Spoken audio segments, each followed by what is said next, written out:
Salut, c'est Merlin. Bienvenue dans cette nouvelle Arkham JCE TV. Aujourd'hui, je vais vous faire un petit instinct de survie en vous présentant un deck que j'ai monté avec Silas Marsh, parce que je me suis mis à jouer en expert il n'y a pas si longtemps que ça, et que j'ai trouvé que c'était un investigateur particulièrement doué pour jouer en expert, comme la plupart des survivants. Donc je vais vous présenter un petit peu mon analyse d'abord de Silas en lui-même et des deux versions qui existent, puisque certains le savent sans doute, il vient d'arriver avec Innsmouth. Cependant, il était déjà disponible avant sous la forme d'un investigateur promo vendu avec les romans en anglais. Je vais faire donc un petit comparatif des deux versions et celle que je préfère, et puis je vais vous montrer exactement le deck en tant que tel. Alors, concernant l'investigateur en lui-même, eh bien, il n'a absolument pas changé entre les deux versions. Si on regarde la version promo qui se trouve ici en anglais, ou bien la version sortie ici avec la boîte Deluxe d'Innsmouth, il n'y a aucune différence que ce soit au niveau des caractéristiques, des règles ou du deck building. Ce qui va changer en fait, ce sont les cartes signatures. Donc les officiels du coup deviennent les trois cartes d'Innsmouth. Siren Call, la faiblesse, et les deux cartes signatures de Silas sont Filet, Silas Net et son harpon. Eh bien ça, ce sont les cartes signatures habituelles maintenant. On va dire que ce sont ces signatures standards. Et du coup, les deux signatures, c'est-à-dire Dreams of the Deep, les rêves des profondeurs, et Nautical Prowess, les prouesses nautiques de Silas, elles deviennent du coup des cartes signatures de remplacement. Elles vont donc remplacer, si vous le souhaitez, les trois cartes qui se trouvent à gauche. Je vais d'abord analyser la capacité de Silas et ses options de deck building.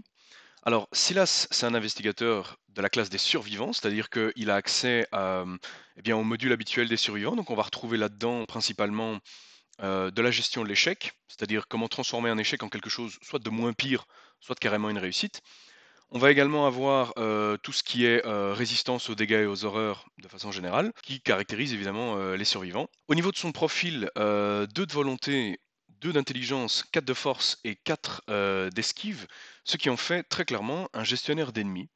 Il n'est pas là pour enquêter, il n'est pas là pour quoi que ce soit d'autre. Par contre, tout ce qui est gestion d'ennemis, là où c'est chouette, c'est qu'il a les options, c'est-à-dire qu'il peut se permettre d'esquiver certains ennemis ou d'en combattre d'autres, dépendamment de si l'ennemi est chasseur ou pas. Sur certaines campagnes, certains ennemis, on n'a pas envie de les voir mourir pour une raison X ou Y. Eh bien, Silas, contrairement à un gardien classique, va pouvoir aussi les esquiver si jamais il estime que c'est nécessaire. Donc ça, c'est une première force de l'investigateur pour ce qui est de la gestion d'ennemis. 9 de santé, 5 de santé mentale, couplé à son 2 de volonté, ça en fait quand même un investigateur très sensible aux horreurs et aux tests de volonté de façon générale qui vont infliger des horreurs. Donc il va falloir penser à prévoir évidemment de quoi encaisser ces horreurs. Ça tombe bien, il est survivant, il a les meilleurs outils pour ça dans les cartes disponibles actuellement. Donc voilà, il faut quand même le garder en ligne de compte quand on build un deck Silas. Sa capacité que je trouve géniale, alors c'est une capacité lors de la première lecture que je trouvais un petit peu particulière, mais au plus je me suis intéressé à cette capacité, au plus je me suis rendu compte qu'elle était très très forte. Sa capacité est donc une réaction qui dit que après avoir révélé un pion KO lors d'un test de compétence, uniquement lorsque Silas est en train de réaliser un test de compétence, c'est-à-dire ça ne fonctionne pas avec les tests de compétences des autres investigateurs, eh bien vous avez le droit de renvoyer une carte compétence attribuée au test dans votre main. Alors ça a deux effets, c'est déjà limité à une fois par round, mais ça a deux effets. Le premier effet, ça veut dire que vous ne perdez pas la carte compétence, elle ne sera pas défaussée, ça on s'en doute. Par contre, l'autre effet qui est important, c'est que du coup, elle ne comptera pas dans la résolution du test. Je m'explique. Puisque la carte compétence est renvoyée en main lors de l'étape 3 en fait, d'un test de compétence, c'est-à-dire au moment où on révèle les pions KO, eh bien, la réussite ou l'échec du test est déterminé bien plus tard, c'est déterminé dans les étapes qui vont suivre. Et donc, à ce moment-là, la carte compétence ne sera plus attribuée, elle sera renvoyée en main. Et donc, ça veut dire que la carte compétence que vous renvoyez en main ne compte pas. C'est ça qui rend un petit peu sa capacité, en tout cas moins puissante que ce qu'elle a l'air au premier abord. C'est le fait que si jamais vous renvoyez une carte compétence dans votre main, elle ne compte pas au résultat du test. Et ça veut dire qu'elle ne fait pas non plus d'effet, si jamais elle a un effet en cas de réussite, en cas d'échec, etc. Elle ne fera aucun de ses effets. Cependant, c'est assez fort. Pourquoi? Parce qu'en fait, ça peut être utilisé de deux façons différentes. La première façon d'utiliser cette capacité, c'est au cas où vous avez attribué une carte compétence pour booster un test, et puis que finalement vous prenez un pion pas trop violent, vous allez pouvoir renvoyer cette carte dans votre main, et comme ça elle n'aura pas été utilisée en vain, puisque le test était réussi sans avoir besoin des icônes de cette carte compétence. La deuxième, évidemment, eh bien, c'est dans l'autre sens. C'est-à-dire si, lors d'un test de compétences, vous avez attribué à nouveau une carte de compétences, mais que, suite au pion KO, vous allez de toute façon rater, qu'elle soit présente ou non. Et à ce moment-là, eh bien, autant la renvoyer dans votre main pour ne pas gaspiller bêtement une carte de compétence. Cette capacité permet donc à Silas d'avoir des compétences qui vont faire mouche à chaque fois. Elles seront toujours utiles. Il n'y a jamais un moment où vous allez utiliser une carte compétence et elle ne servira à rien. Soit, si jamais vous n'en avez pas besoin parce que vous gagnez déjà le test sans elle ou parce que vous allez le perdre, qu'elle soit là ou pas, eh bien cette carte compétence ne sera pas gaspillée, elle va revenir dans votre main.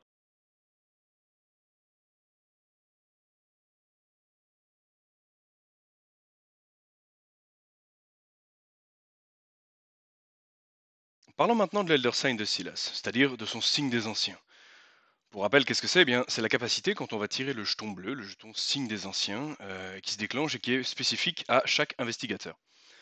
Pour Silas, c'est un effet plus zéro, donc pas de modificateur, et qui va permettre d'attribuer une carte compétence depuis la défausse de Silas à un test, et que ce test soit réussi ou raté, on va pouvoir remonter cette compétence dans notre main à la fin du test.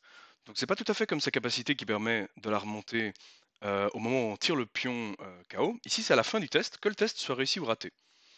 Qu'est-ce que ça permet? En fait, ça va permettre évidemment de profiter énormément des bonus des compétences. Un exemple un petit peu concret d'utilisation de son Elder Sign avec sa capacité également. Mais par exemple, vous partez sur un test et vous attribuez une première compétence. Ensuite, vous tirez l'Elder Sign. Mais du coup, vous pouvez par exemple utiliser la capacité de Silas qui permet de remonter la compétence en main, puisque vous n'en avez plus vraiment besoin pour réussir le test. Généralement, quand vous avez un plus 0, comme souvent vous partez sur le test avec un avantage, eh bien c'est déjà suffisant. Mieux que ça, vous pouvez ensuite aller chercher une compétence dans votre défausse et l'attribuer. Comme vous avez réussi le test, eh bien vous allez pouvoir bénéficier des effets. Par exemple, ici, avec une maîtrise, je vais pouvoir piocher une carte. Et cerise sur le gâteau, eh bien la maîtrise revient également en main. Ce qui fait qu'au final, ici, j'ai dépensé 0 carte et j'en ai même récupéré plus en main que ce que j'en avais au début de mon test. Son effet d'Elder Sign est probablement ce qui fait que je préfère Silas. Il est très très très puissant. À chaque fois que vous verrez Spion arriver, généralement, vous serez très heureux parce que vous allez pouvoir faire beaucoup de choses. Alors attention, ça marche aussi quand le test est raté. Exemple, vous partez sur un test que vous savez que vous allez rater, un test de volonté à 6. Le pauvre Silas n'ayant que 2. Vous n'attribuez même pas la moindre compétence en sachant que vous allez très certainement le rater. Vous piochez votre Elder Sign. Aucune compétence dans votre défausse ne vous permet d'arriver à 6. Vous n'avez pas 4 icônes de volonté en une seule compétence dans votre défausse. Eh bien, c'est pas grave. Remontez un garde et courage, attribuez-le.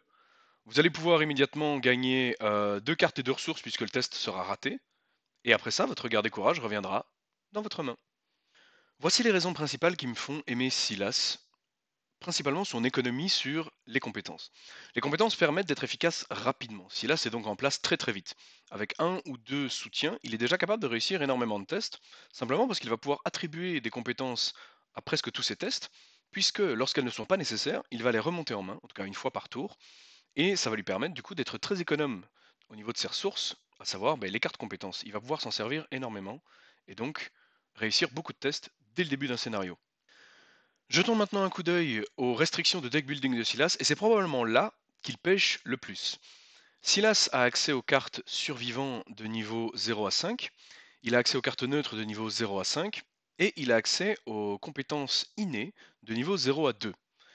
Le problème, c'est que Silas étant un combattant, il n'a donc pas accès aux bonnes armes de ce jeu. Toutes les bonnes armes étant pour la plupart du côté des truands ou des gardiens, c'est compliqué pour lui de se contenter exclusivement des armes disponibles en truand.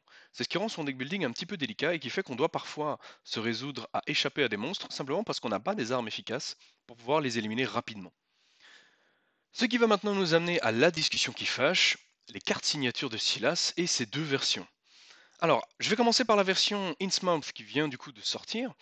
On a avec Silas deux cartes signatures, ce qui est un petit peu particulier. Les deux fonctionnent de la même manière, c'est-à-dire que les deux permettent une action. Ici, le harpon permet une action de combat qui donne un bonus de plus 1 en force. Le filet fonctionne de la même manière pour une action d'évasion et donne plus 1 en agilité. Il y a un effet bonus si jamais on a attribué au moins une compétence. On peut en attribuer autant qu'on veut, hein, bien sûr, comme d'habitude, mais attribuer au moins une compétence donne un effet bonus, c'est un dégât en plus. Et on a la possibilité à la fin d'un test de compétences de renvoyer le harpon en main pour récupérer toutes les compétences qui ont été attribuées à ce test. Là où c'est intéressant, c'est que ça se fait après la réussite ou l'échec du test, et donc ça veut dire qu'on peut récupérer tout, sans distinction, après avoir profité de tous les effets bonus évidemment des compétences. Le filet fonctionne de la même manière, comme je l'ai expliqué, c'est-à-dire plus un en agilité pour l'évasion, et on a le droit de le remonter en main pour récupérer toutes les compétences qui étaient attribuées. Ce sont des cartes qui sont situationnelles. Le filet, par exemple, je ne m'en suis jamais servi après plusieurs tests sur Silas, simplement parce que généralement je n'ai pas le temps et je n'ai pas les ressources ou les moyens de remettre en jeu le filet, de faire une évasion, etc. Surtout en fait, ça n'a pas souvent beaucoup de sens parce que pour une évasion, avec Silas, je vais souvent y aller soit sans compétences, ou alors avec peu de compétences, je vais généralement en attribuer une, pas plus que ça. Et donc ça commence à devenir un petit peu inintéressant de se dire qu'on remonte le filet en main pour récupérer toutes les compétences si on en a attribué qu'une seule. Avec le harpon, c'est déjà un peu plus intéressant, simplement parce qu'on peut se permettre avec le harpon de faire une attaque un peu plus grosse, d'aller y mettre maîtrise, audace, ce genre de compétences, de profiter évidemment des bonus, et puis de tout remonter en main pour refaire une attaque après. Ça devient une bonne arme en fait quand elle est couplée à une autre. C'est-à-dire qu'en fait, Silas n'a pas trois mains, donc généralement il n'a pas d'emplacement de main disponible pour installer le filet. Par contre, avoir le harpon dans une main et une autre arme dans l'autre peut s'avérer utile.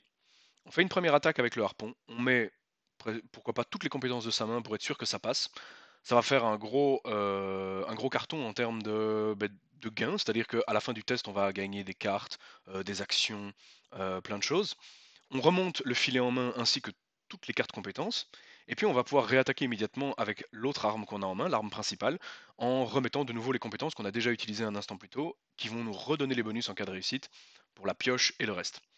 Donc ça peut s'avérer utile. Maintenant, c'est un petit peu lourd en termes de mécanique. Ça demande des actions pour reposer le harpon à chaque fois. Ça demande 3 ressources pour poser le harpon à nouveau. Donc c'est sympa, mais un petit peu trucoïde. C'est pas l'utilisation la plus simple d'une carte. À côté de ça, on a une faiblesse qui est très moyenne en termes de gêne. C'est une de ces faiblesses classiques qui demande 2 actions pour être défaussée. Par contre, c'est vrai qu'elle est un petit peu plus pénible parce que si jamais elle tombe au mauvais moment, ou à un moment où vous êtes en prise avec plusieurs ennemis, etc., elle va vous imposer de payer des ressources pour chaque icône sur les compétences que vous attribuez. C'est-à-dire qu'à chaque fois que vous allez vouloir attribuer une icône, vous allez devoir payer des ressources. Ce qui est un petit peu problématique parce que Silas se base exclusivement là-dessus. C'est normal évidemment d'avoir une faiblesse thématique comme celle-là, qui pose problème évidemment à un personnage comme Silas, mais au mauvais moment, elle peut faire très mal. Et ça peut vite devenir très très cher. Silas adore jouer des cartes à 3 icônes de compétences, ce qui coûte 3 ressources, ça devient horriblement cher. Et le pire, c'est que si jamais finalement cette compétence n'était pas nécessaire et que vous décidez de la remonter en main, c'est trop tard. Vous avez déjà payé les 3 ressources, elles ne sont pas remboursées. Donc vous avez perdu 3 ressources dans l'opération. C'est une faiblesse qui fait mal à Silas. Après, c'est vrai que si elle tombe pas au pire moment, bah, 2 actions, elle est partie, c'est réglé. Intéressons-nous maintenant à la version promo du livre. Alors, la carte signature est Prouesse nautique, et ça, je dois vous dire que c'est une carte que j'adore. Je pense que vous avez déjà un peu compris où je veux en venir d'un point de vue de quelle est la version que je préfère. Laissez-moi quand même continuer et vous expliquer un petit peu pourquoi. Prouesse nautique fait plusieurs choses. La première chose, c'est qu'il y a trois icônes dessus. On a une icône de volonté, une icône d'intelligence et une icône libre. Ce qui rend évidemment Prouesse nautique efficace pour Silas, puisque c'est les caractéristiques dans lesquelles il est le plus faible. La volonté et l'intelligence. Ça va permettre du coup de donner un bonus de plus 2 à l'un ou à l'autre. Si on veut l'attribuer à un test de combat ou d'évasion, ça fera quand même une icône. Mais ça devient un peu plus intéressant par la suite. Lorsqu'un pion KO avec un modificateur négatif est révélé pendant le test, vous pouvez soit piocher une carte, ou alors Prouesse Nautique gagne 2 icônes libres. Et là ça devient très fort, parce que des pions KO avec un modificateur négatif, bah, c'est quasiment tous les pions du Chaos Bag. À l'exception évidemment de l'Elder Sign, ou de quelques autres, si vous jouez avec des plus 1 et des 0 évidemment, c'est normal, vous en avez quelques-uns. Mais la plupart des pions de votre Chaos Bag ont des modificateurs négatifs. C'est vrai, la plupart évidemment, même crâne, cultiste, tablette, etc. Tous ces pions-là ont des modificateurs négatifs. Et donc à ce moment-là, ça veut dire que Prouesse Nautique va soit vous permettre de piocher une carte, ce qui est très fort, mais elle va également vous permettre, si vous en avez besoin, de gagner 2 icônes libres et donc d'avoir l'équivalent d'un plus 4 en intelligence ou d'un plus 4 en volonté, ce qui est du coup une très très grosse carte compétence. Elle va vous permettre vraiment de monter à 6 de volonté ou à 6 d'intelligence sur les tests que vous avez besoin de réussir. Et le meilleur, c'est que contrairement à beaucoup d'autres cartes compétences, vous ne piochez pas à la fin du test. Vous piochez au moment où le pion KO est révélé. Ce qui synergise énormément avec la capacité de Silas, puisque ça va vous permettre d'attribuer prouesse nautique. Lorsqu'un pion négatif est révélé, de piocher une carte, et juste après, d'utiliser la capacité de Silas pour la remonter dans votre main. Ce qui signifie qu'au final, vous avez pioché une carte, vous n'avez rien perdu. Donc voilà, une compétence qui n'a pas l'air comme ça, mais qui, entre les mains de Silas, est particulièrement géniale. Parlons un petit peu maintenant de la faiblesse Dreams of the Deep, donc les rêves des profondeurs. Alors, c'est une de ces faiblesses qui a des icônes négatives, c'est-à-dire qu'elle a deux icônes libres. Ce sont des icônes qui vont se soustraire à votre valeur au lieu de s'y ajouter. Et elle indique simplement que si jamais le test est un échec, vous devez la remonter dans votre main. Si jamais Rêve des profondeurs est dans votre main à la fin de votre tour, vous prenez 2 points de dégâts. Alors on l'a vu, Silas a 9 de santé, ce qui permet de temporiser un petit peu cette faiblesse. N'empêche que 2 points de dégâts à la fin de chaque tour, c'est vous pouvez évidemment jouer Jessica Hyde pour mitiger un petit peu l'effet de cette faiblesse. Cependant, je n'en ai personnellement jamais eu besoin, même en expert, simplement parce que Silas a tellement de compétences que c'est assez facile pour lui de se débarrasser de cette faiblesse le tour où il la pioche. La faiblesse va simplement vous demander quoi? Eh bien, elle va vous demander d'attribuer un peu plus de compétences que d'habitude lors d'un test. Et en dehors de ça, eh bien, ça devrait passer tout seul.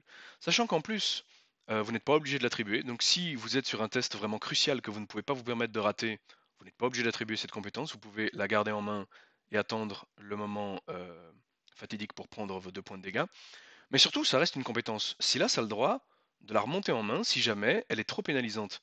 Si vous êtes sur un test important et que vous attribuez beaucoup de cartes, vous pouvez tout à fait attribuer Dreams of the Deep, voir le pion modificateur qui vient, et si jamais, à cause de Dreams of the Deep, vous ratez votre test, remontez-la en main avec la capacité de Silas, vous réussissez maintenant votre test. Et si, au contraire, le pion n'est pas trop pénalisant et vous réussissez malgré tout, eh bien vous vous êtes débarrassé de Dreams of the Deep. Sur toutes les parties que j'ai faites en expert avec Silas, je n'ai finalement jamais subi les 2 dégâts, pas une seule fois. J'ai joué sur, je dirais, entre 10 et 12 scénarios en expert avec Silas, et je n'ai jamais subi les 2 dégâts de cette faiblesse. Je la trouve du coup très peu pénalisante. Vous l'avez compris, c'est donc la version promo que je préfère. Déjà pour l'illustration, que je trouve beaucoup plus inspirée, mais aussi pour les cartes signatures que je trouve beaucoup plus puissantes. Dernière chose qu'on peut ajouter, c'est que le Silas avec à la fois le filet et le harpon, eh bien, le fait simplement d'avoir le filet dans le deck me pose problème parce que c'est une carte que je trouve assez peu utile et qui finalement va prendre un peu de place dans votre deck et donc vous empêcher de piocher les cartes vraiment intéressantes. Voilà qui permet un petit peu d'expliquer qui est Silas, comment est-ce qu'il fonctionne, quelles sont les mécaniques un petit peu au cœur de cet investigateur. Je vais maintenant vous présenter mon deck. Alors évidemment, vous allez retrouver le deck en description de la vidéo. Mais je vais même être un peu plus précis que ça. J'ai en fait 2 decks à vous présenter, une version 0 XP et une version avec 18 points d'expérience. Je vais vous expliquer un peu le fonctionnement des deux, mes choix, etc. Et vous allez retrouver évidemment les 2 liens pour les 2 decks dans la description. On va analyser rapidement le deck. Il se base exclusivement sur un seul combo que je trouve vraiment très puissant. C'est le combo avec E-Catastrophe et Dégourdi. E-Catastrophe ici à 3 XP, mais ce n'est pas forcément la première amélioration en expérience, et je vais expliquer après pourquoi. Et dégourdi, 0 XP, une compétence survivant. On est sur 2 cartes survivantes, je vais vous expliquer pourquoi est-ce que je trouve cette combo particulièrement efficace avec Silas.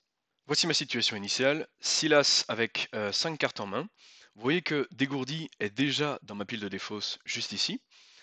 Et simplement, lorsque je fais un test de compétence, si je pioche un pion un petit peu violent, par exemple ici un -7, il va réduire ma compétence, ma valeur de compétence à 0. Eh bien, c'est le moment où j'ai le droit du coup de jouer E-Catastrophe. E-Catastrophe indique qu'il est rapide, que je dois le jouer quand je révèle un pion KO qui devrait réduire ma compétence à 0. Et cela inclut évidemment l'échec automatique. Je paye 2 et je joue mon événement. Lorsque je joue mon événement, je vais annuler le pion KO, je renvoie le -7, et je le considère comme si c'était un Elder Sign à la place. Et on a vu tout à l'heure que l'Elder Sign de Silas, il est très puissant. L'Elder Sign de Silas va me permettre immédiatement d'aller rechercher Dégourdi et de l'attribuer à mon test. Petite particularité, c'est que E-Catastrophe va être défaussé à ce moment-là, puisque c'est un événement, ce n'est pas une compétence. Il ne va pas rester jusqu'à la fin du test dans cette zone un peu entre deux des cartes attribuées, c'est un événement. Donc dès qu'il a fini de faire son effet, dès qu'on a fini de résoudre tout son texte, il va être mis à la défausse. C'est important pour la suite, parce qu'à partir de là, la suite de votre test, vous allez probablement le réussir, et Dégourdi va se déclencher, permettre d'aller rechercher une carte survivant qui ne s'intitule pas Dégourdi, d'ajouter la carte choisie à votre main, c'est-à-dire que vous allez rechercher E-Catastrophe dans votre défausse, vous le remontez dans votre main.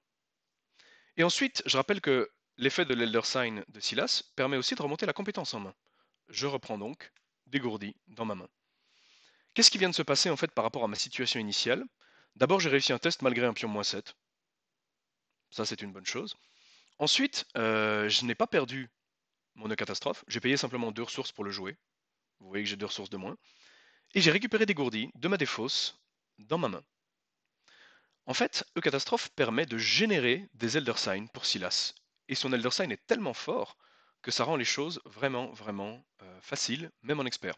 En fait, c'est même un peu plus particulier que ça, c'est même plus fort dans les niveaux de difficulté élevés, le difficile et l'expert, parce que vous avez des pions KO plus violents. Le -7 évidemment n'est pas présent en difficile, il est présent que en expert. On le retrouve dans quelques campagnes, en fin de campagne, en difficile éventuellement, mais généralement vous allez retrouver ça plutôt en expert, le -7, le -8 également. C'est vrai que de toute façon, même avec un -6, c'est pas très dur généralement de tomber à 0. Mais donc c'est vrai qu'en standard, ce combo est beaucoup moins fort. Ce qui veut dire qu'en standard, je ne recommanderais pas ce deck. C'est un deck que je recommande pour le difficile ou l'expert. En standard, en fait, mon deck niveau 0 que je vais vous présenter tout à l'heure serait sans doute plus efficace. Autre synergie de Silas avec E-Catastrophe, eh bien c'est sa capacité. Pourquoi? Parce que si vous attribuez une compétence, par exemple Audace, qui donne 3 icônes, eh bien d'un coup votre Silas il est plus à 4 de lutte, il est à 7.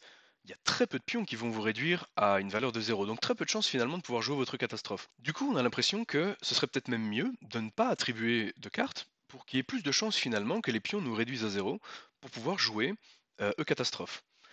Eh bien, avec la capacité de Silas, même ici si vous piochez par exemple un -4, eh bien simplement avec la capacité de Silas, renvoyez Audace dans votre main.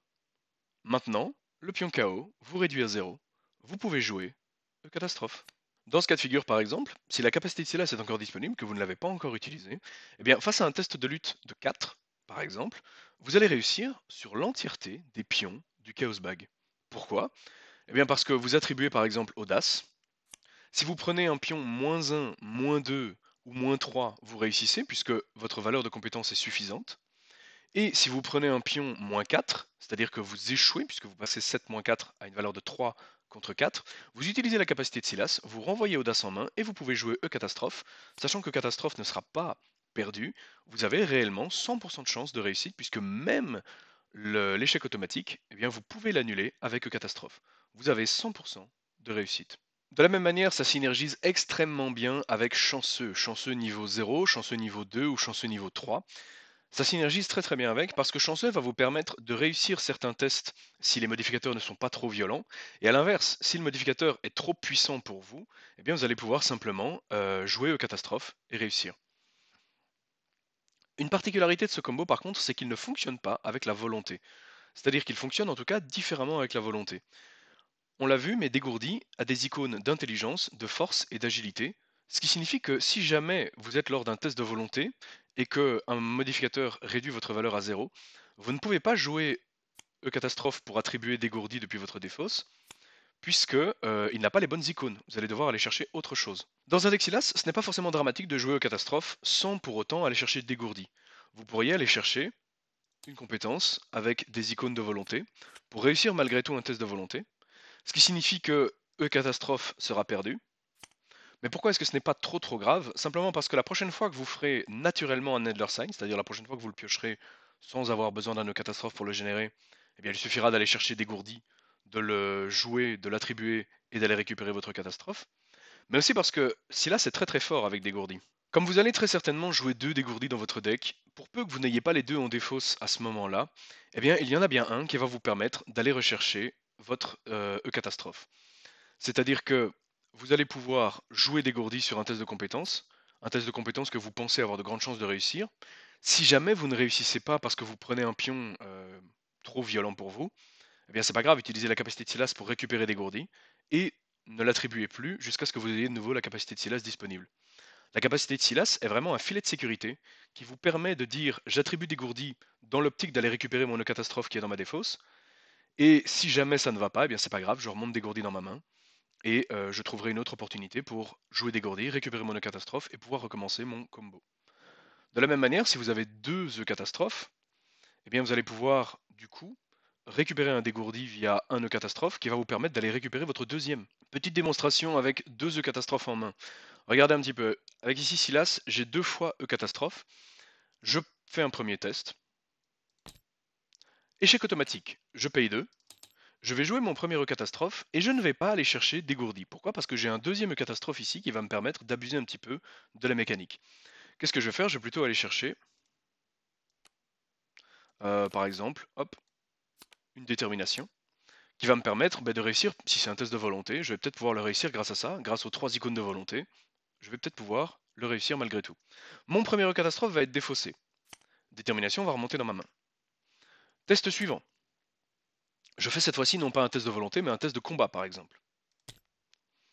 Encore, décidément j'ai vraiment pas de chance. À croire qu'il n'y aura peut-être qu'un seul pion dans ce Chaos Bag. On verra bien. Toujours est-il que je paye 2, je rejoue un nœud catastrophe. Cette fois-ci, comme j'ai un nœud catastrophe en défausse, je ne peux pas me permettre de ne pas aller chercher des gourdis, sinon je vais avoir du mal. Donc je vais chercher des gourdis. Puisque c'est un test de lutte, c'est une réussite.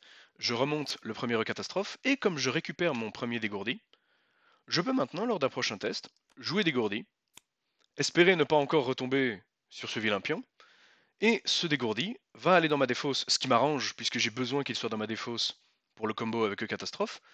Et si jamais j'ai réussi le test, je vais pouvoir remonter, hop, encore un nœud catastrophe.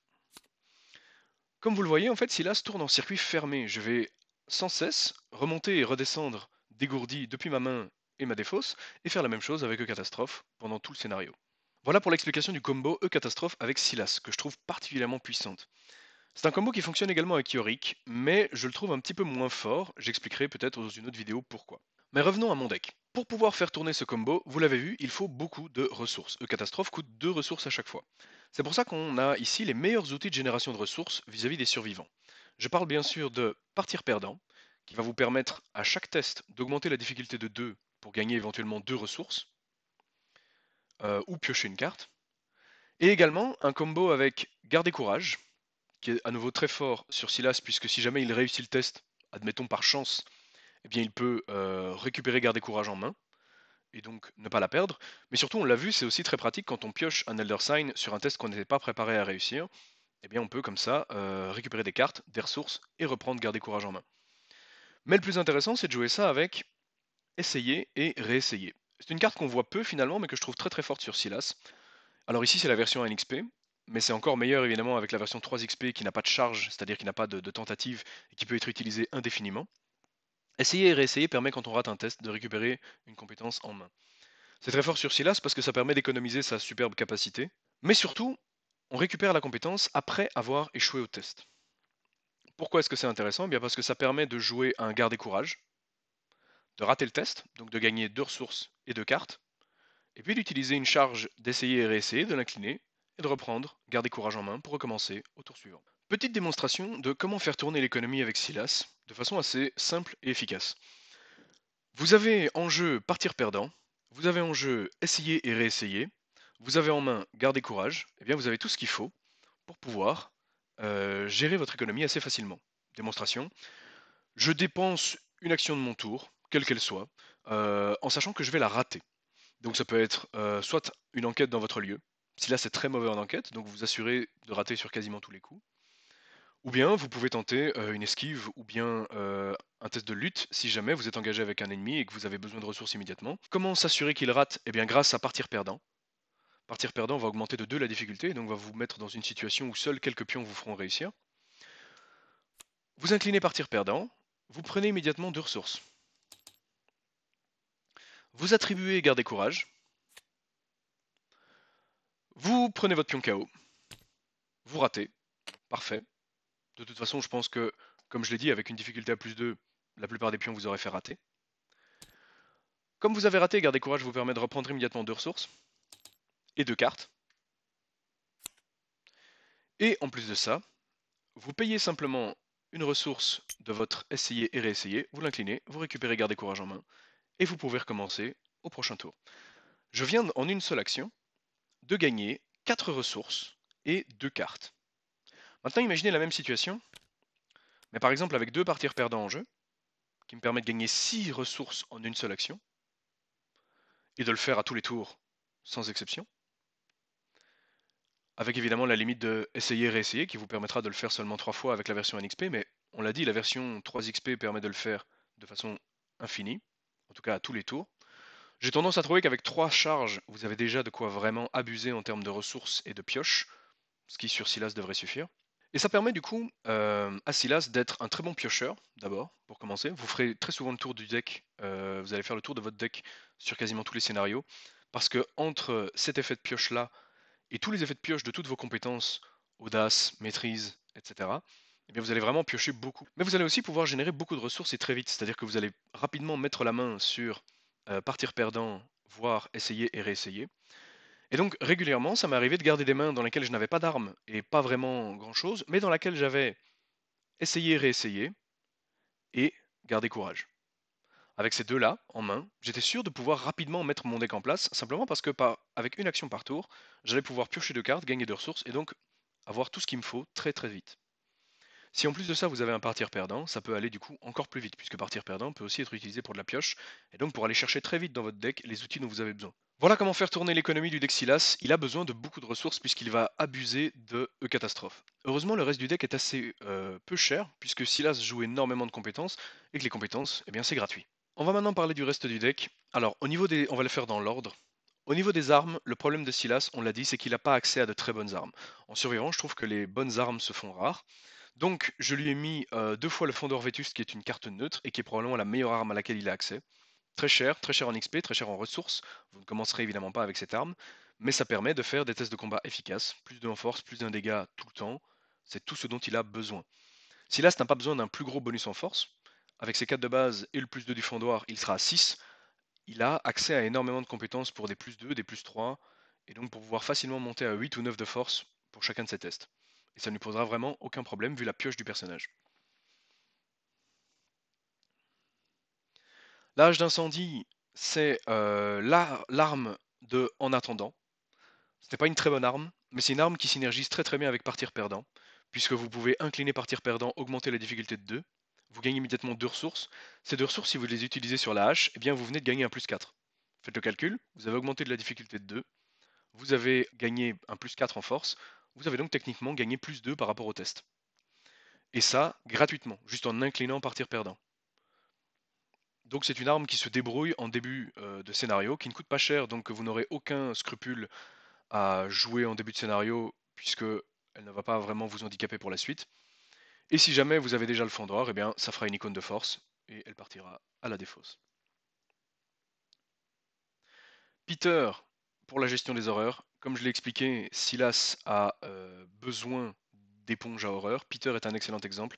C'est d'ailleurs aussi une carte que je conseille vraiment d'améliorer très très vite pour sa version XP, parce que ça permet de tanker beaucoup plus d'horreur, et qu'en plus ça donne un bonus de volonté. Je rappelle que la volonté c'est le point faible de Silas, et en plus de ça, eh bien, c'est une des rares caractéristiques sur laquelle il ne pourra pas utiliser E-Catastrophe, ou en tout cas moins souvent. On a ensuite les événements chanceux et E-Catastrophe qui vont vous permettre, comme on l'a expliqué, de réussir les tests à 100%. C'est quand même le seul moyen de le faire, c'est grâce à E-Catastrophe qui permet d'ignorer entièrement un pion échec automatique. Et donc Silas peut comme ça attaquer certains tests en disant j'ai 100% de réussite, il n'y a pas un seul pion qui me fasse rater. Et pour ça, chanceux est une très bonne carte pour le faire. Je conseille également la version XP. Pourquoi? Parce que c'est ma cible préférée pour les dégourdis, quand j'ai des dégourdis que je veux voir en défausse. Comme on l'a vu, pour que le combo avec le catastrophe fonctionne, vous voulez dégourdi dans votre défausse.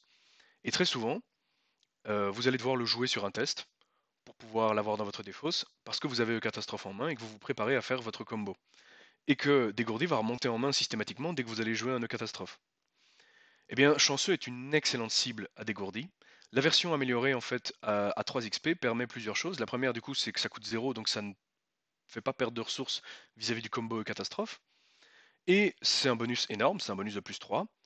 Mais surtout, c'est un bonus qu'on peut donner à un autre investigateur dans le lieu et qui en plus de ça fait piocher. C'est une excellente cible à dégourdi pour la remonter en main et la jouer sans cesse. Sur mes derniers scénarios avec un deck avec un peu plus d'XP, je devais être aux alentours de 26 XP, donc Peter Sylvester amélioré, chanceux amélioré au dernier niveau. Et bien, je crois que j'ai joué chanceux quelque chose comme 6 ou 7 fois sur mon scénario, simplement parce que je le remontais en main sans cesse. On a ensuite toute une série de compétences. On a vu que Silas avait le droit aux compétences innées de niveau 0 à 2. Là où c'est intéressant, c'est que du coup, il y a quelques petites compétences sympas qu'on peut aller chercher en gardien et ailleurs. Premièrement, Audace, qui est une excellente compétence pour tout le monde, mais surtout pour Silas, puisqu'elle permet de booster les tests de combat et les tests d'esquive. C'est ce qui va le faire le plus souvent. Elle donne riposte et alerte pardon, à l'ennemi pour la durée du test. Mais je rappelle que Silas peut également la remonter en main, ce qui est génial comme synergie. Vous jouez une audace, si jamais le test ne se passe pas bien et que vous n'avez aucun moyen de le gagner, remontez audace dans votre main, vous n'aurez pas la riposte, vous n'aurez pas l'alerte puisque ben, vous avez récupéré audace. Cran pour augmenter évidemment la réussite de vos tests de volonté, puisque comme on l'a dit, c'est une des rares faiblesses qu'il a. Dégourdi, on l'a vu, c'est pour le combo. Détermination qui est à nouveau un boost intéressant puisqu'il va vous permettre de booster soit la volonté, soit la force. Et ce sont deux caractéristiques que Silas va utiliser énormément. Dextérité pour pouvoir esquiver plus facilement, c'est une carte que j'aime bien. Elle n'est pas obligatoire dans ce deck, mais je l'ai jouée sur la civilisation oubliée et j'étais du coup content de l'avoir. Dreams of the Deep, on l'a vu, bah, c'est sa carte signature. Garder courage pour la pioche et les ressources. Maîtrise, à nouveau une excellente compétence de combat et qui va vous faire piocher et qui va être aussi une très chouette cible pour beaucoup d'autres effets de Silas. Prouesse nautique, la meilleure compétence sans exception de Silas, elle est vraiment géniale. Et alors présence d'esprit, pour pouvoir jouer un petit peu autour du gain d'action. Le problème de Silas finalement c'est qu'il ne fait que 2 dégâts par attaque, même avec un fendoir. Alors une fois par partie il pourra faire 4 dégâts sur une attaque un peu spéciale, mais le reste du temps il ne fera que 2 dégâts par attaque. Comme il n'a pas de gain d'action, vous allez généralement faire 3 attaques maximum sur un tour, donc 6 points de dégâts. Silas n'est pas un gardien, il n'a pas de lance-flamme, il ne peut pas infliger 12 points de dégâts sur un seul tour. Mais avec présence d'esprit, si vous ne jouez pas en tabou, et j'y reviendrai un petit peu plus tard, eh bien, il m'est arrivé, en jouant sans tabou, de faire des tours à 7 ou 8 actions avec Silas. Simplement avec l'abus de présence d'esprit. On l'a vu, Silas peut jouer une même compétence beaucoup. Beaucoup, beaucoup, beaucoup. Simplement grâce à son Elder Sign. Eh bien, avec deux The Catastrophe en main, j'ai donc réussi plusieurs fois à faire des tours à 7 ou 8 actions avec Silas. Simplement en jouant un Catastrophe sur un pion négatif, je remets présence d'esprit depuis ma défausse et attribué au test. Je gagne donc une action. Je remonte présence d'esprit dans ma main. Test suivant, je l'attribue. Si je réussis le test, eh bien je regagne encore une action. Et comme je peux entre-temps rejouer un dégourdi pour recycler mon catastrophe, je peux comme ça jouer présence d'esprit 3 ou 4 fois sur un même tour. Ce qui va permettre de gagner 3 ou 4 actions en un seul tour. Et même si vous jouez avec la version tabou qui ne vous permet de bénéficier du gain d'action qu'une seule fois par round, eh bien ça reste quand même un ajout très sympathique pour Silas, parce qu'il a beaucoup de mal, euh, avec ses 3 actions par tour, à faire tout ce qu'on aimerait faire avec lui. En plus de ça, Silas peut sans trop de crainte l'attribuer à un test sur lequel il n'est pas vraiment sûr que ça va bien se passer, voir le pion, et puis éventuellement décider de la reprendre en main si jamais il ne bénéficie pas de l'action. Ok, j'avais dit qu'on allait en parler, parlons maintenant un petit peu de tabou. Eh bien, ce deck ne fonctionne pas tout à fait avec les tabous. Alors, pas tout à fait, pourquoi? Simplement parce qu'il y a 2 cartes qui sont dans la liste des tabous. La première, c'est Partir perdant, qui coûte maintenant 3 XP. Je trouve ça normal, très sincèrement, cette carte est très très très très forte. Elle permet vraiment des choses géniales dans tous les decks survivants sans exception. Et ici, le deck se base énormément dessus. Je pense pas que le deck serait aussi efficace sans Partir perdant. Vous pouvez jouer sans et à ce moment-là, upgrader très rapidement, essayer et réessayer dans sa version 3 XP. Ça va permettre en fait simplement d'abuser de garder courage à la place d'abuser de partir perdant. Je pense très sincèrement que le deck peut tourner de cette manière-là, mais je ne l'ai pas testé moi-même. Et ça permettrait du coup de ne pas avoir besoin de dépenser 6 XP pour partir perdant. Maintenant, si vous croulez sous l'expérience, faites-vous plaisir, allez chercher votre partir perdant avec 3 XP si vous jouez avec les tabous. Mais ça va être une priorité. Le problème, c'est que votre partir perdant devra arriver bien avant une catastrophe. Puisque je rappelle, il faut générer énormément de ressources pour pouvoir profiter correctement de catastrophes, puisque vous allez vouloir le jouer 2 à 3 fois par tour et que ça coûte 2 ressources à chaque fois. L'autre carte qui est dans la liste des tabous, je viens d'en parler, c'est Présence d'Esprit, et qui est maintenant limitée à maximum une seule fois par round. Vous ne pouvez gagner ce bonus d'action qu'une seule fois par round. Alors c'est tout récent, ça vient d'arriver, hein, cette nouvelle liste des tabous. Et donc simplement, ça reste un bonus sympathique, mais il devient beaucoup moins fort. Vous ne pouvez plus gagner 3-4 actions par tour avec ça, et pourtant Silas en est capable une fois qu'il a son combo en place. À vous de voir si vous voulez trouver autre chose, vous pouvez toujours remplacer cette compétence par une autre. Maintenant je maintiens que même en gagnant une seule action par round, ça reste très utile sur Silas de pouvoir gagner des actions. Donc moi personnellement, je la laisserai telle quelle et je changerai ma façon de jouer. On va maintenant passer à ma version du deck 0 XP. Alors, je bouge un petit peu. Ici, qu'est-ce que j'ai fait? Eh bien simplement, en n'ayant pas encore les Fandor Vétustes, j'ai préféré le Deringer.18 que je trouve assez sympa comme arme. Maintenant, c'est pas la meilleure arme qui soit, c'est à nouveau une arme de en attendant. Et en fait, dans cette version 0 XP, on va se baser principalement sur la hache. La hache d'incendie fait vraiment le taf.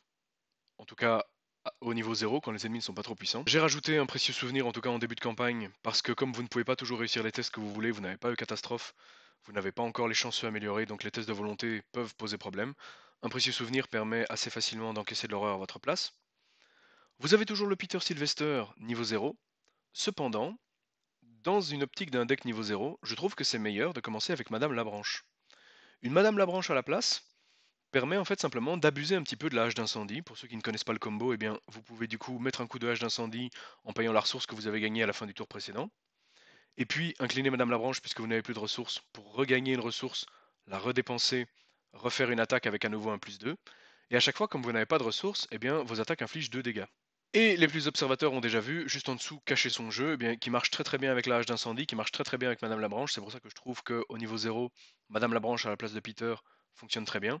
Le problème en fait, c'est que si après votre objectif est d'atteindre la version 18 XP que j'ai présentée juste avant, eh bien Madame Labranche, ça veut dire que vous êtes obligé à un moment de la remplacer par Peter Sylvester. Vous allez devoir remplacer Peter Sylvester, version améliorée.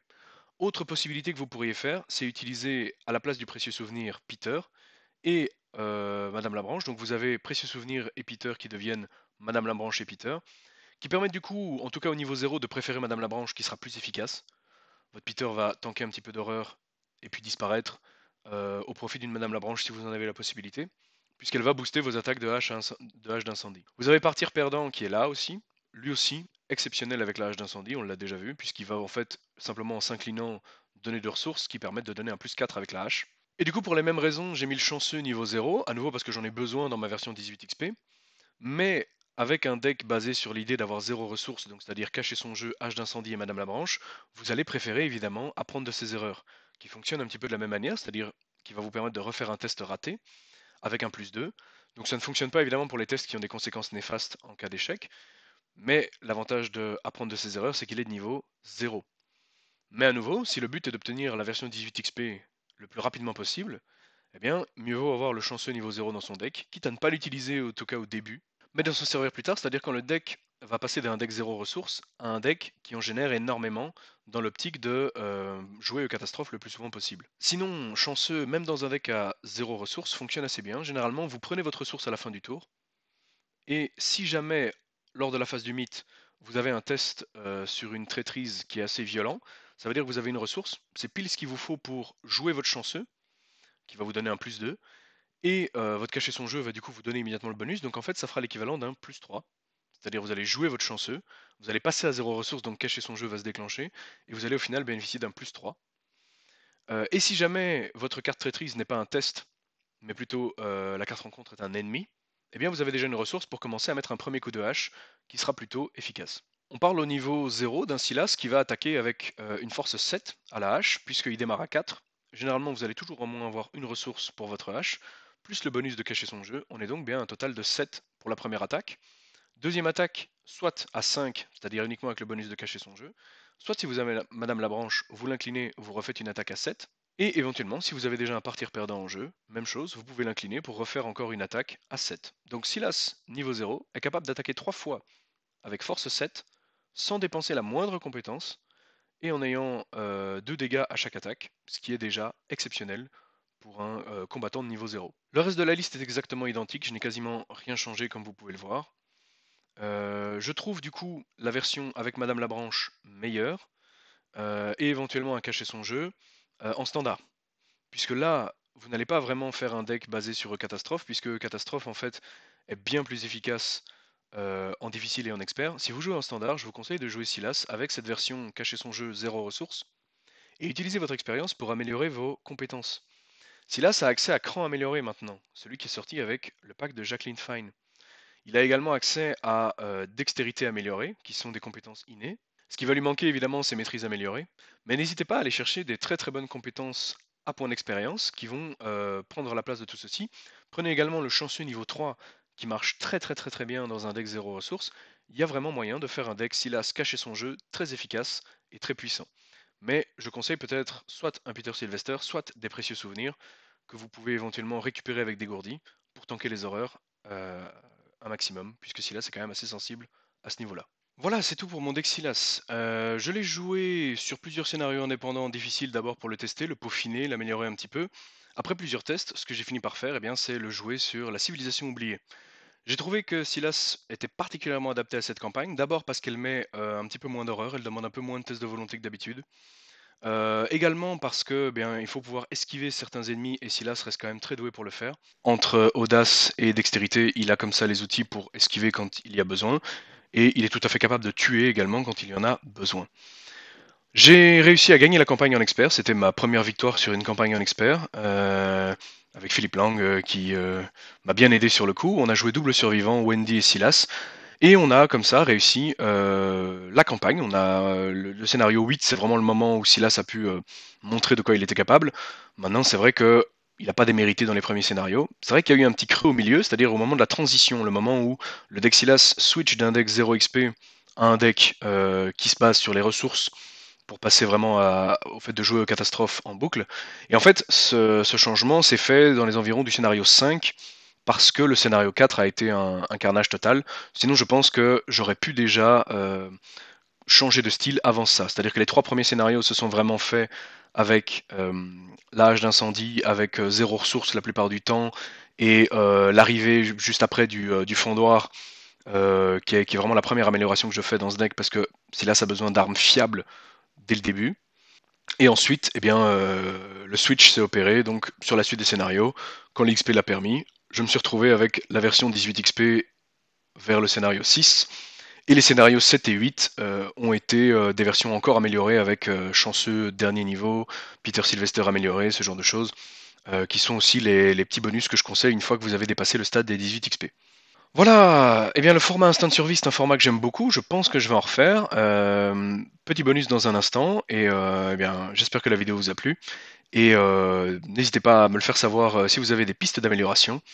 Euh, J'en tiendrai compte évidemment. Et je pense que j'ai encore quelques petits decks que j'aimerais bien vous présenter maintenant que je me suis mis à jouer en expert. Donc si ça vous tente, je ferai à mon avis d'autres vidéos de ce style. Allez, ciao! Allez hop, petit bonus. On va s'attaquer au prêtre ghoul du premier scénario et pour le beau jeu, on va lui mettre 18 points de vie. Hop, et on va voir un petit peu combien je peux lui en tomber en un seul tour. Donc première attaque, je vais mettre une audace, je vais mettre une présence d'esprit pour gagner une action. En tout cas, on va essayer. Je pioche mon pion KO. Qu'est-ce que ça donne? Ça donne moins 4. Alors, j'étais à 10, 10 moins 4, 6, hein, puisque j'avais une icône là, 4 là, plus les deux du Fondeur Vetus, j'étais à 10. Donc, c'est une réussite avec plus 2 sur le moins 4. Donc, je vais perdre celle-ci, piocher immédiatement une carte pour l'audace et gagner une action. Donc, au final, j'utilise une action et je la regagne tout de suite. Ouais, garder courage. Pas vraiment exceptionnel. Par contre, ça me permettrait de me refaire une main, donc après si je rate une attaque, il me met quand même 2 dégâts de horreurs. Alors les 2 horreurs, Peter peut s'en charger, les 2 dégâts, ben, moi je peux m'en charger. Ça peut se tenter. Après il y a peu de chances que je rate. Non, on va continuer à attaquer, donc là je vais attaquer simplement avec le classique. Donc là je lui ai mis 2 dégâts, hop, avec ma première attaque, je recommence. Moins 3 ça rate, mais ça rate pas de trop, donc je vais hop payer un chanceux. Tac, je réussis, je lui remets encore 2 dégâts. Troisième, donc là j'ai dépensé une action. Troisième action, je frappe. J'ai de la chance. Alors, là j'ai de la chance, tant mieux. Bah écoutez, voilà, j'ai même pas besoin de la générer cette chance. Je vais pouvoir jouer présence d'esprit, je vais aller le chercher depuis ma défausse, ce qui me fait immédiatement gagner le test, hein. Je suis à, comme il n'y a plus le, enfin, je suis à 6 avec le fendoir, 7 avec présence d'esprit. Donc non seulement ça réussit, je le mets à 3. Présence d'esprit remonte dans ma main. Et en plus de ça, eh bien l'action que je viens de dépenser n'est pas dépensée, donc je dépense une action, j'en regagne une, voilà. Et je lui ai mis un total pour l'instant de 6 dégâts et j'ai dépensé vraiment qu'une seule action. Je vais encore frapper, je vais remettre une présence d'esprit, on va essayer, on va voir si j'arrive à la faire passer ou pas. Ah, moins 3, ça m'arrange pas évidemment. C'est une réussite, j'ai pas encore utilisé le fait de remonter une carte en main, donc je vais la remonter en main. Ça me fait rater, oui ça me fait rater, donc non je peux pas la remonter en main sinon je rate le test. Hop, hop, je le mets à 1, j'ai dépensé une action. Hop. Dernière action, on espère qu'on rate fort, ça serait vraiment bien. Un bon -7 ou un bon -8 là, allez. Y a pas ça? Ah, ben voilà, parfait. Alors, c'est exactement ce qu'il me fallait ça. Donc, je paye 2. Hop, catastrophe. Yes. N'ayant pas encore abusé avec catastrophe, je peux aller chercher ça. Puisque je cancel le -8, je considère que c'est un Elder Sign, donc je vais remettre une présence d'esprit en jeu. Mon catastrophe va en défaut, c'est pas grave, j'en ai un autre. Celui-ci est renvoyé, celle-ci revient dans ma main, j'ai encore regagné une action, donc je dépense celle-ci, je la remets, et je lui remets encore, hop, 2 dégâts. Ah, je l'ai déjà mis la moitié là, je l'ai mis 8, c'est plutôt pas mal. Et j'ai encore une action, donc on va encore frapper, c'est parti, on va mettre ça. Je manque un petit peu de compétences, vous l'avez vu. Si j'avais plus de compétences, je pourrais peut-être booster un peu plus que ça.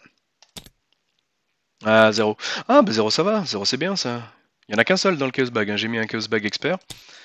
Et donc ça veut dire que je suis à 7, 0, ça veut dire que je réussis, que je regagne encore une action, donc il reprend encore, hop, il reprend 2, je dépense mon action, je regagne une action. Bon, on va refrapper, hein. Allez, c'est parti. Oula, -5.